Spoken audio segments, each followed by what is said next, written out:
A disappointing update on Matthew Stafford's back injury. What exactly is going on right now? How concerned should we be? And the Rams may have just found one of the best hidden gems.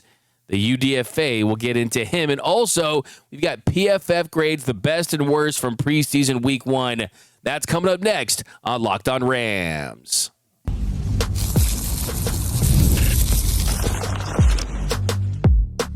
You are Locked On Rams, your daily Los Angeles Rams podcast. Part of the Locked On Podcast Network, your team every day. What is up, Ramily, and welcome to another episode of Locked On Rams, your daily podcast covering your Los Angeles Rams. Free and available wherever you get your podcasts. Locked On Rams, part of Locked On Podcast Network, your team every day. We're also available over on YouTube, so if you haven't yet, do me a huge favor. Join the party. Hit the subscribe button. Hit the notification bell. If you want to support the show every day, hit the like button and drop a comment down below. Podcast listeners, write us a review. We'll read it on the show. My name is Doug McCain. Friends call me DMAC. You can follow me on X and Instagram at DMAC_LA. I've covered LA sports for over a decade. 24/7 Sports, Bleacher Report, Chat Sports, Dodgers Nation, SI. I also do NFL radio studio hosting for Westwood One. Today's show will be a solo. Travis will be back tomorrow, but we have got a jam-packed show. We've got PFF grades, the best and worst from preseason week 1. The Rams have a hidden gem as a UDFA that I'm extremely excited to talk about. This guy was so impressive on the rewatch, but we've got to start with the biggest story for the Rams right now, and that is the condition of Matthew Stafford's back. Now, just a rewind, on Saturday, Matthew Stafford did throw, and Sean McVay did anticipate that he was going to return to practice because of how that went. He threw over 60 passes. He wasn't limited, but the Rams yesterday, they held him out once again. And that was not the expectation. After the practice ended in Woodland Hills, McVay did speak to the media, and he gave an explanation as to why Stafford was still sidelined. And he said that his back, quote, didn't feel great, so they sat him out again. He would add that the most important thing about this is that he was asked about the potential for surgery, and McVay said that surgery has not been in the conversation when it comes to Stafford's back. McVay said that hasn't been a conversation that we've had. I haven't gone down that road yet in terms of those types of conversations. That hasn't been something that's come up yet. So that was the first thing I was thinking. It's like, hey, man, is anyone going to ask about this? Because we know how backs are. You just, at some point, that's the way to correct any issue. So the fact that they're not dealing with anything related to a potential surgery is extremely important. Now, the Rams will practice again on Tuesday, but Sean McVay was unclear as to whether he was going to be on the field for that practice session. And it's going to, I think, bottom line, come down to Matthew Stafford, how he's feeling and how he feels when he wakes up and gets out of bed. But if it's better, maybe he does play. I think the fact that Monday didn't feel good, I mean, if he even says he's better, will they actually have him practice because of them and how much caution they've handled this issue with? Do you hold him out once again? I mean, I think you wanted to have him under multiple days of, okay, I'm feeling good and I'm not practicing. I'm feeling good, I'm not practicing, but I'm doing work.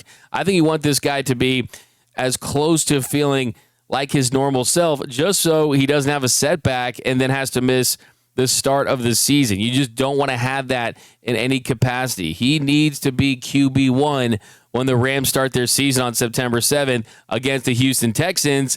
And now the question is, how are they treating it at this point? Now, this is where it gets extremely interesting for me. I did a deep dive on this yesterday. Well, Sean McVay mentioned that they are using a mortal chamber to help treat this back issue that he's been suffering with. McVay said he spent some time in it on Monday, and that he did point out that it's for the whole team. If they got this device just for him, that might be a little more concerning, but it's for the entire team. It's a $160,000 treatment. And first of all, let's start with the name. It's called the Immortal Chamber. I don't know about you guys. I love the Mortal Kombat series. Finish him. Scorpion and the gang. Well, this isn't that. It sounds like it could be the name of the next Mortal Kombat movie, but it isn't that. And just looking at the website, it says, looking for the absolute state-of-the-art in restoration and rejuvenation, our Stack technologies deliver hours of restorative modalities in just one short 30-minute session that leaves most individuals feeling in a state of calm but caffeinated-like energy, bringing a powerful reset and recharge to unlock your true potential. Now, what it is it's essentially a zero-gravity chair in a table-like thing where you sit on it, you lay on it, and that person lies on it so they can get rest and rejuvenation. And it says, quote, it quickly calms your nervous system, shifting you out of fight or flight mode so your body can fully absorb the various modalities and stimulate recovery. Whether you're looking to recover from daily stress or aiming to enhance your long-term wellness, the Immortal Chamber is the fastest way to reset, recharge, and rejuvenate your body and spirit, helping you look, feel, and perform better. So that, first of all, sounds like it's a ad that we read in between segments for the Immortal Chamber, but it's not. And essentially, you look at this and what it does to your back, and it has these multi-wave pulsed electromagnetic fields that utilize short-duration electrical pulses that may treat various health conditions such as pain relief. I mean, it just goes really deep. It combines music, voice, and sound with vibration to promote relaxation and well-being. In this vibroacoustic sound therapy, there's a multi-wavelength light therapy too, also known as low-level light therapy. It involves the use of specific wavelengths of red or near-infrared light to stimulate cellular function and promote various health benefits. There's molecular hydrogen known as hydrogen gas therapy or hydrogen inhalation therapy. It's gained attention in recent years for its numerous potential health benefits as a powerful antioxidant and anti-inflammatory. So there's a lot of stuff in this thing, as you can tell. I did the deep dive on it. And should the fact that he's doing this make the Rams more concerned?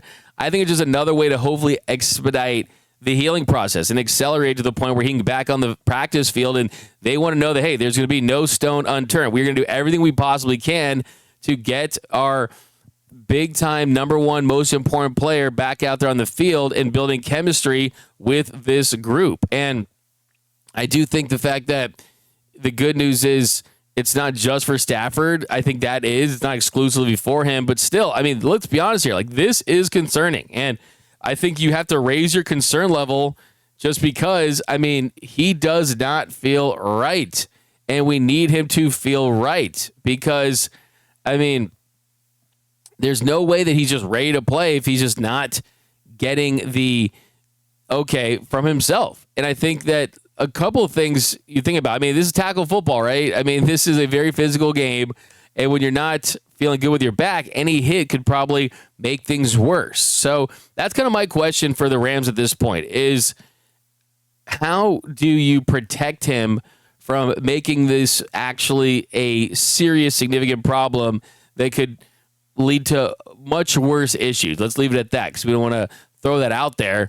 But I think for me, I see Rams fans out there very concerned about this. I also see some reporters and some pundits trying to claim, oh, was this a good idea to bring back Matthew Stafford? Because he's older, he's dealt with some spine issues in the past. I still think that the upside of Matthew Stafford when he's healthy was still worth doing all of this. For anyone suggesting they should have just traded Matthew Stafford to the Giants or traded Matthew Stafford to the Raiders and got more picks to try to find his successor and try to go after Arch Manning or whoever it may be, whoever your dream quarterback is, or that they should have signed Aaron Rodgers or get Kirk Cousins or any of those things. No, I just don't see that. This team was built to pursue and contend for a Super Bowl with number 9 under center. And the truth is, I don't know if you've seen Aaron Rodgers in his training camp. He's 4 years older, and he's moving like he's at a retirement home. I mean, Kirk Cousins going to be a Super Bowl winning quarterback? Not happening, right? I mean, I think that there's a couple things, too, that you have to point out with this as well, and that is the fact that you do have a Jimmy Garoppolo, and now his value goes up even more because I think with Jimmy Garoppolo, we've seen throughout his career what he's capable of when his team has dealt with injuries and he has to step up. We saw it with the 49ers, and we saw it with the New England Patriots. 2016, 2019, and can you win a Super Bowl with Jimmy Garoppolo? Well, your odds aren't as good as if you have a healthy Matthew Stafford, but if he does have to miss time, can you win some games with him in the regular season? I absolutely think you can, right? This is not Brett Rippon out there. This is a Jimmy Garoppolo. So I think there's that for sure. And like I said, Kirk Cousins, I don't even think is a better quarterback than Jimmy Garoppolo right now. And I still think if you go to hindsight and you want to do that, I call them my hindsight hyenas on one of my other shows. And everything seems like it's the easiest decision. I still think that even with the current state of things and the concerns about his back, it's still a no-brainer. But the Rams are in a tough situation. Let's just be honest about that. Let's keep it 100 with you that you are in a tough situation because not only did you renew your vows with Matthew Stafford, well, you also looked at a player, Devontae Adams, that is on the older side too. So this is a very win-now team. So you could have had that draft capital, get a younger quarterback for 2026. But this is the bed they made. They're laying in it. And I still think even if it's a little high stakes and you're taking a risk because you got an older quarterback, this still was the right decision. Let's just hope that he wakes up and the back isn't stiff, right? Let's just hope he wakes up and things just feel a little better and he progresses to the point where he gets back on the field and you can go through this team building process, which is so important. I mean, let's be honest. It is very important for Matthew Stafford to start building chemistry with this team. Having said that, he's a veteran. Devontae Adams is a veteran. He has chemistry with Puka Nacua, Sean McVay and him. They work as well together as any head coach and quarterback tandem in the sport. So it's not like he was the offseason acquisition, right? He's very familiar with this offense. It's just about getting him healthy. He is the most important player on this team and one of the most important players to his team in the NFL. I think the frustrating thing about this, though, is the messaging from the organization, quite frankly. And they just said now, instead of week to week, it's day to day. And I think anytime you're dealing with a back injury that can be extremely fickle, where there's a lot of pain management and just discomfort, you really got to take it day to day because then people are going to start expecting to see number 9 out there. And when he's not, and you continue to have to hold him out, people are going to have more questions. So I think that this kind of ultimately falls on the messaging from Sean McVay and this organization who, even if you're the most eternal optimist about Matthew Stafford's back, at this point, it has to give you some level of increased concern knowing that he just can't break through to the point where all things considered, they put him back out there on the field. So, yeah, I mean, it's going to be very interesting to see what happens today, but that's the update on Matthew Stafford, and hopefully this is something that he can get past. I mean, he's got the epidural, he's got all these things, and they're trying everything. So that's another thing, too. It's got to be very frustrating for the organization and Matthew Stafford. But it took just one game, but the Rams may have found their next undrafted gem, and his name is, well, I'll tell you coming up next on Locked On Rams. This episode of Locked On Rams is brought to you by Yahoo Fantasy. It's the best time of the year. NFL kickoff is almost here, and that means fantasy football season is back in full swing. And this year, Yahoo Fantasy is turning things up with a fantasy football experience like never before. This year, me and Travis and the rest of the gang here at Locked On are playing on Yahoo Fantasy, and you should too, whether you're a first-timer or a veteran making your millionth league. And what I love about this year in Yahoo Fantasy is it's continuing to get better. One of my new features is the new Guillotine Leagues. They just dropped, and it's going to be a lot of fun. Every week, the lowest scoring team is eliminated, and the last one standing wins. Feeling like Squid Game meets fantasy football. I've used Yahoo Fantasy for years, and the updates they're rolling out this month are just wild in the best way possible. So I'm playing multiple leagues like I always do, and my friends and I, some of the people here at Locked On, added this new Guillotine League. It's going to be so much fun. Whether you're all in on something new too, or you're just sticking with head-to-head leagues or jumping into public leagues, Yahoo's got you covered. Anyone you want to play, they've got you. And to celebrate 28 years of fantasy football greatness, Yahoo Fantasy is dropping 28 big new features over 28 days throughout August. And to kick it off, they just dropped the Yahoo Fantasy Guillotine Leagues, a killer new way to play fantasy football on Yahoo, where the lowest scoring team gets limited each week until there's one team left standing, like we said. And with the season around the corner, now's the time to get your league together and give this new mode a try. If you're more into the classics, you can still play in head-to-head private leagues or join a public league.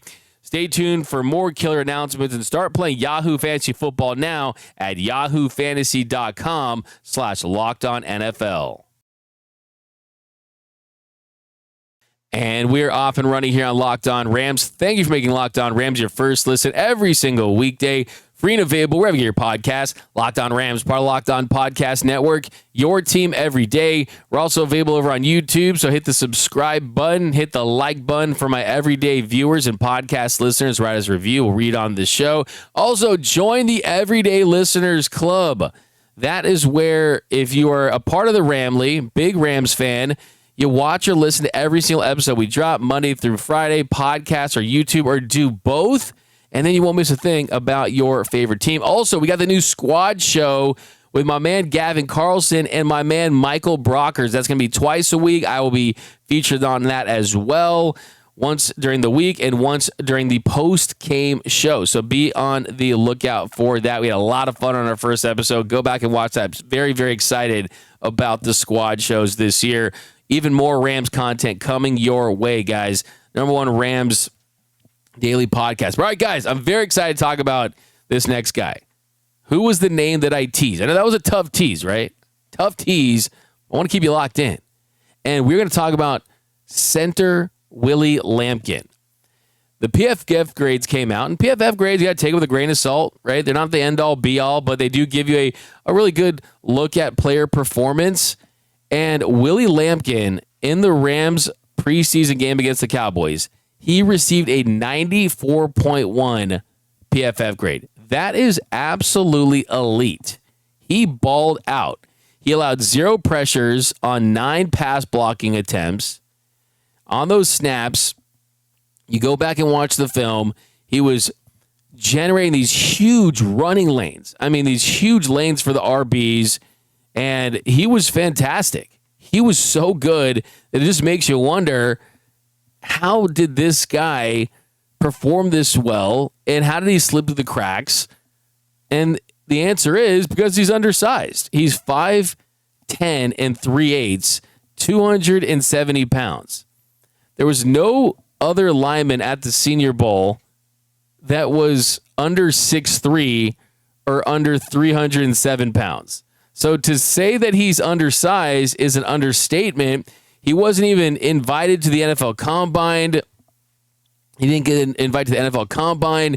And if he did, he would have been the shortest lineman there by, wait for it, checks notes, 5 inches, and he would have been the lightest by 29 pounds. So typically you do not see guys of this size and weight, this stature, dominate like he did against NFL players in a preseason game. It just doesn't happen that often. It's extremely rare. But hey, everyone loves an underdog. It's not about the size, right? It's about the heart. And he's someone that just plays with a lot of physicality. He's strong. He understands leverage.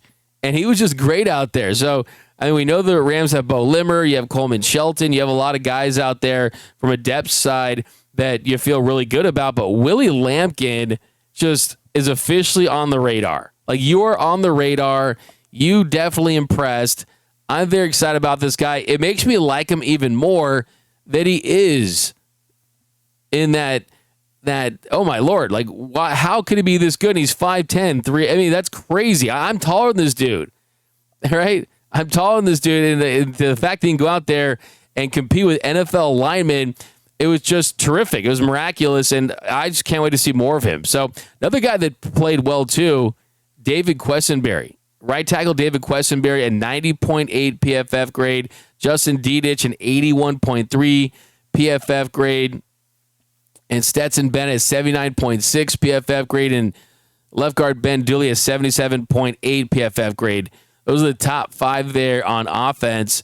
And we've talked a lot about Stetson Bennett. He had his best game as an NFL quarterback, 188 yards. First time he has thrown for 2 touchdowns. He also used his feet, was layering throws. I think the anticipation was really, really impressive. And I could not be happier for Stetson Bennett. I think, too, Dooley, probably not going to talk a lot about him, but 0 pressures, too. So those were the top 5. And the big standout, though, was Lampkin. Is this something to monitor moving forward? I can't wait to see him in the second game. I really can, because at this point, I think it's safe to say that he could provide that depth and you could develop him as well. And hey, man, big things come in smaller packages, and he was playing big on Saturday against the boys from Dallas. Now, as far as the defensive side, the PFF grades, the top names, cornerback, how wild is this? You got Lampkin on offense, and then you've got Lampkin on defense. Great day to be named Lampkin as your surname, because Cam Lampkin, he intercepted Joe Milton on a deep ball late in this one. It was one of the best plays of the afternoon. He gave up 2 catches on 4 targets for 30 yards, but he was really, really good. I mean, he was strong out there. He had that really, really nice interception. Then Charles Woods was really good. He had 82.3 PFF grade. He gave up 1 catch for 2 yards on 2 targets. Tanner Ingle played well. But yeah, I mean, defensively, wasn't the standout that Willie Lampkin was as far as that level, but still, he played very, very well as far as the cornerback, Cam Lampkin. Now, coming up next, we've got the bottom 5 on offense and the bottom 5 on defense for PFF grades. That's coming up next on Locked On Rams. And a reminder that today's episode of Locked On Rams is brought to you by our friends over at FanDuel. August 26th is officially FanDuel Futures Day, a brand new holiday for football fans who live for bold predictions and preseason hunches. For just 24 hours, FanDuel is giving you deals on NFL season predictions. So whether you're calling your MVP, eyeing a long shot division winner, or ready to crown your Super Bowl champ before week 1 even kicks off, this is your moment. And we got some MVP predictions rolling in. The odds for this year's 2025 season MVP, Lamar Jackson is the favorite at plus 430, followed by Josh Allen and Patrick Mahomes, plus 600 and plus 650. Then you've got Joe Burrow and Jaden Daniels and Justin Herbert in that mix. Could Joe Burrow have a big bounce back season? The funny thing, this is such a quarterback award. That's why it kind of makes me laugh. It's just such a quarterback award, and understandably so. It's the most important position in professional sports. Josh Allen having a good year last year. Patrick Mahomes. I think Lamar Jackson. Just why not? Go with the favorite. Let's go Lamar Jackson. I wanted to say Matthew Staffords, but I'm not sure about the back situation. But, well, that's a great one. So, also, your division champ, it's got to be the Rams. I don't care. I'm sticking with the Rams. So, that would be my division champ this year. Call me biased if you want. I still believe in this team. I still believe that they're going to have a healthy Matthew Stafford to start the year, or at least healthy enough to play, and give me the Rams in the NFC West. Now, Visit FanDuel today. Visit the FanDuel app and start planning your futures bets now, because Futures Day is one day and one day only. FanDuel, play your game. And welcome back to Locked On Rams. Thank you for making Locked On Rams your first listen every single weekday. Free and available wherever you get your podcast. Locked On Rams, part of Locked On Podcast Network. Your team every day. Okay, so the bottom five, this might surprise you, but Blake Corum, a 60.1 PFF grade. Wasn't the most efficient afternoon, but he did get into the end zone twice.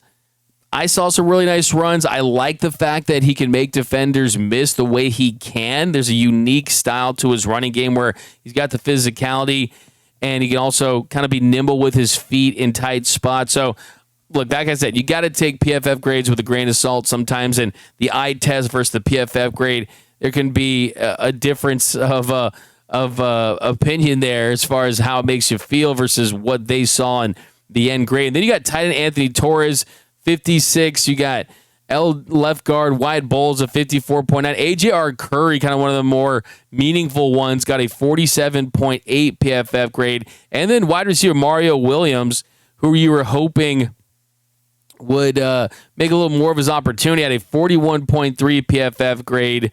Williams, he dropped the only target that he had on the afternoon. Our Curry, he gave up one pressure. He did play left and right tackle, so I think the versatility there was definitely a plus, so you feel good about that. Then on the defensive side, Sean Jolly, a 43.3 PFF grade. DeJoun Terry, 42.3. Nick Hampton, outside linebacker, 36.4. Ty Hamilton, 35.7. And then Decarius Hawthorne, 28.5. So really the one that stands out, Sean Jolly, 2 pass interference penalties against him, gave up 23 yards in coverage, not the best afternoon. And then with Terry Hampton and Hamilton, they weren't able to generate any pressures, so not having a big impact in this one. And Hawthorne, he didn't make a tackle, he only missed a tackle. So that kind of really stands out. Another one's the kind of guys in the middle there. Xavier Smith, a 73.4 PFF grade, made the big catch on the 4th and 6. Great ball by Stetson Bennett early in this one. Jarquez Hunter, 68 PFF grade. Sean Dolak, I thought, had a pretty decent afternoon, 65. Chris Paul Jr., 64.6. Kanata Mumfield, guy I've been looking at, 64.8. So those guys kind of right in the middle there. Then, look, Josiah Stewart's another guy that had some moments that I think really stick out. He had a 63.9. So I think kind of in that kind of middle group right there, Xavier Smith, he definitely popped the most. He didn't have a top 5 or top grade there, but still I think you saw what he can bring. I think Hunter too. I think Hunter, he was just generating some missed tackles. He had an 11-yard run. Mumfield had that drop, but he also had a really nice one-handed catch on that deflection there. So some of these guys are guys that made plays and didn't make plays, and then it kind of reflects on their grade. I think, too, another guy we haven't talked about much is Darion Kendrick. He had a 68 PFF grade, and he's someone that's back after the ACL. He got left from the organization, then he came back, and they re-signed him at a cheaper rate. He gave up no catches on the only target. Dolak and Paul, they combined for 10 tackles. And then Stewart, he had the only time the Rams got home, the only sack of the day. He got on his only pressure of the day. So great to see him finish the job there. So that is what PFF said about your Los Angeles Rams. And one quick note on a roster moves, and a quick note on a Rams roster moves. The Rams did make a move at the tight end spot. After they lost Anthony Torres to an injury on Saturday, they did sign tight end McCallahan Castles, and they waived tight end Anthony Torres with an injury designation. Castles is 25. He went undrafted in the 2024 NFL Draft. He signed with the Eagles back in May. He was also a guy that had a role in the United Football League playing for the Memphis Showboats. So just kind of a camp body. Just got to keep you up to date on everything. But that is the news as far as roster moves go from money. But that's going to do it for this episode of Locked On Rams. My name is Doug McCain. You can follow me on X and Instagram at DMAC_LA. And until next time, whose house? It's Locked On Rams house.